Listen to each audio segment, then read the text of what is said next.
day, sir. Good day. Viewers, if you are watching, click on the like button, drop your comment, and also share this program. West African nations endorse Obi in Ghana conference as Jonathan shows Tinubu's election in Ghana. What do you have to say about it? Because the other time we saw Peter Obi and Jonathan meeting in a secret, it's called secret meeting in Nigeria before going to Ghana. Now both of them are in Ghana. Now what do you have to say about this? I think the popularity of the reality on ground is spreading all over, West Africa. I can see a lot of things is already going on. The 2027 election is already steaming. Whether people are saying that the early campaign might not even be okay, well, for the coalition forces. But no matter how you see it, they have to take their popularity and their campaign beyond the shores because of the structures they found themselves right inside.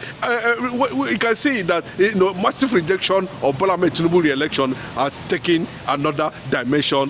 They have taken the battle to Ghana now, South Africa, and in that conference you can see Obi was there. You can see Jonathan was also in that conference. And what does that signal? It tells you there is a total rejection among West African nations, and not only that, you can see that most of these West African nations does not align with the Tinubu's Macron agenda.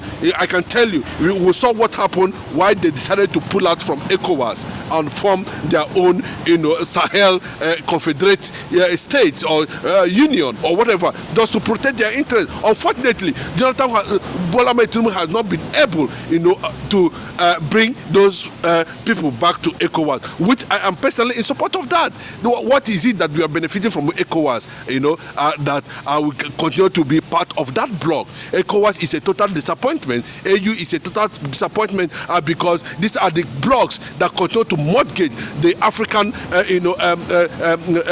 resources, the African mandate to the Western world to be used for their own selfish reasons.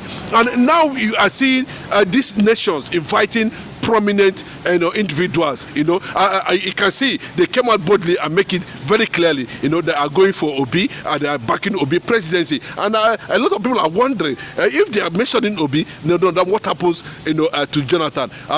He was also in Southwest a few days ago where he met with major stakeholders in Southwest, and he has been moving around signaling that he is going to be positioned for the next president come 2027 if Nigeria they did not break up, according to CIA report, that by 2026, if care is not taken, there will be balkanization of Nigeria. Nigeria will go their separate ways. If Nigeria still remain in unity till then the West African leaders, nations themselves, who gathered in that conference in Ghana, has made it very clearly that they are going to actually, back Peter Obi presidency, 2027. That's a huge one for Peter Obi. That's a huge one for the obedient. That's also a huge one, for the coalition forces, and also a signal that now it has become very clear that people are already, choosing direction, even outside the shores of this country. So, what that puts on the table in Aso Rock currently now is that I think to an extent Bola Ahmed Tinubu should start preparing and start packing. Yes, he might have the national resources now to dismantle anything, as been reported by the Northerners, that is already paying huge amounts of billions as reported to party chairman and the rest of them, just to see how he's going to navigate his way to become the re-elected president come 2027. That would be extremely difficult, but we don't know what is going to happen at the end of the day. But we are just telling you, that there's wider acceptability. Yes, a lot of people are saying it, that Traore, Burkina Faso, Ibrahim Traore of Burkina Faso wrote a memo to Peter Obi and claiming,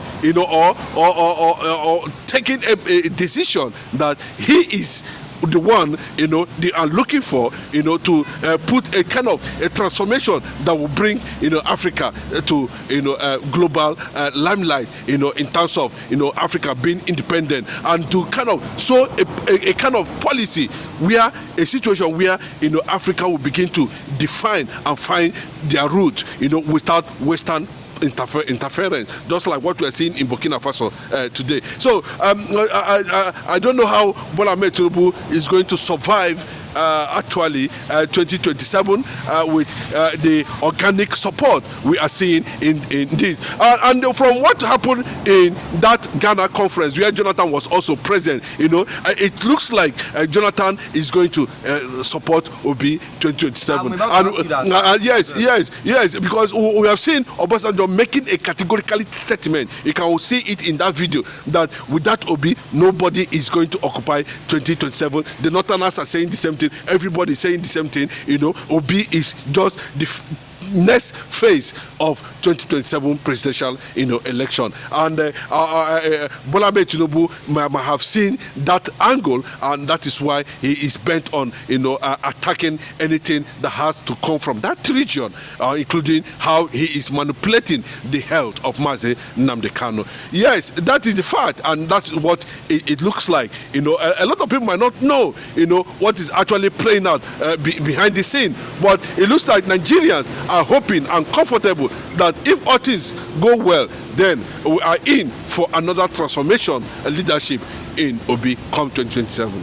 With the help of Jonathan 2027, do you think Obi can defeat President Bola Ahmed Tinubu? Jonathan is a global figure, a well-respected international, leader in terms of conflict resolution. That's what the United Nations gave him as a task, and he has been fulfilling it, for some time now.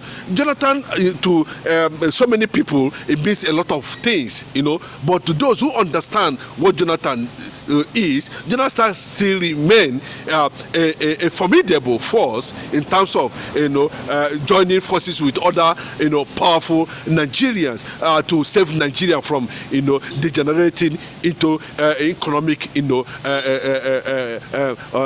hunger, economic threat, burden imposed on them by this administration. Former President Olusegun Obasanjo has also taken a stand, has been reported. I can watch on this video. He said it very clearly. So everything seems to be moving towards that direction of Obi and Obi 2027, and that is what it is. I can tell you, Jonathan might, because of the leadership and integrity of Mr. Obi and the yearning of millions of Nigerians, that Obi should be allowed to fix certain things that is actually wrong with Nigeria. But there is a controversy on all social media platforms.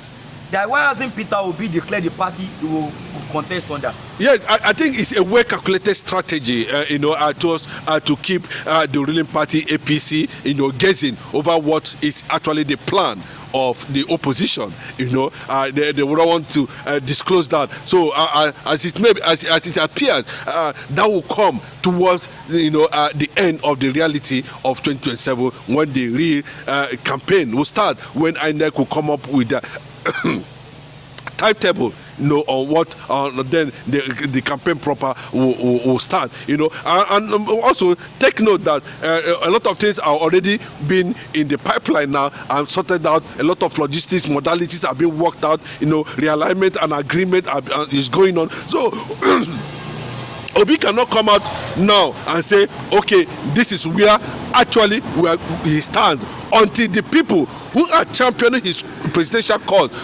are able to work out some certain things on the ground, and everybody agrees amicably. There should be at that level, a kind of internal democracy processes, consensus reached, and then Obi can come out and say, okay, I'm coming out on the platform of ADC, I'm coming out on the platform of ADC. But also remember that the court of competent jurisdiction has ascertained that Obi's faction of the Labour Party is the authentic faction coalition of LP. And that's the same thing we are seeing in ADC, where we are having Mark and Arebeshola, taking a firm stand of that coalition party, which has already been adopted by major opposition political parties in Nigeria. A global warm-up for Obi, and of course, in that direction. But we are still watching and waiting the response that's going to come from the camp of Alhaji Atiku Abubakar ahead of 2027. We don't know actually, how he intends to do that.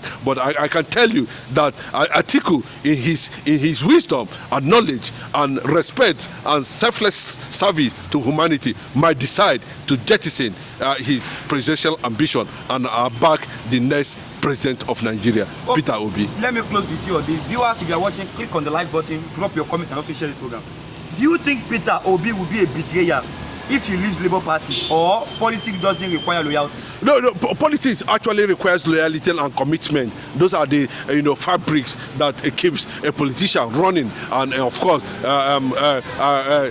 realizing his ambition. There should be some level of trust, because trust has to do with agreement and some other things surrounding it. But it will not be a betrayer, because Obi is still in charge. So if Obi is going to run or going to leave Labour Party, it has to be with the consensus and the consent of the Labour Party leaders. That's what it is, before he moves. If he's going to do the same thing, he's going to do the same thing under ADC. That is what it is.